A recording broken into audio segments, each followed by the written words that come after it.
Hi అండి. మీలో గోంగూర అంటే ఎంతమందికి ఇష్టమో కామెంట్ సెక్షన్లో కామెంట్ చేసేయండి.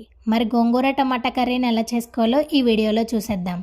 ముందుగా గోంగూరను 2-3 సార్లు శుభ్రంగా వాష్ చేసుకున్న తర్వాత మూత పెట్టుకొని మగ్గించుకోవాలి.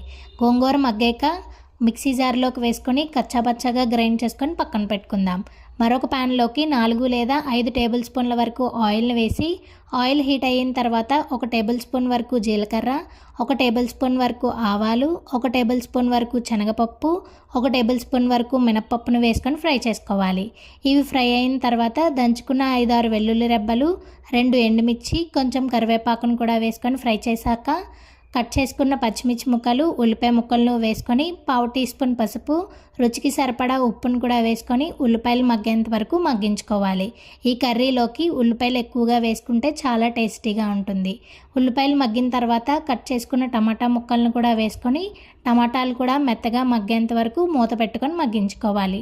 టమాటాలు మెత్తగా మగ్గిన తర్వాత 1 టేబుల్ స్పూన్ వరకు కారాన్ని వేసి కారంలో ఉండే పచ్చివాసన అంతా పోయేంత వరకు ఫ్రై చేసుకోవాలి.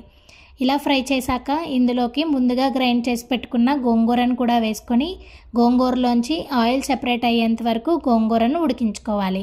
ఇలా ఆయిల్ సెపరేట్ అయిన తర్వాత స్టవ్ ఆఫ్ చేసుకొని వేడివేడి అన్నంలోకి ఈ గోంగూర టమాటా కర్రీ వేసుకొని ఆమ్లెట్ నంచుకొని తింటే ఉంటుంది. మరి చాలా టేస్టీగా ఉంటుంది. మీరు కూడా ఈ కర్రీని ఒకసారి ట్రై చేసి ఎలా వచ్చిందనేది కామెంట్ సెక్షన్లో కామెంట్ చేయండి. మరి ఈ వీడియోకి ఒక లైక్ ఇచ్చి సబ్స్క్రైబ్ చేయండి. Thank you for watching.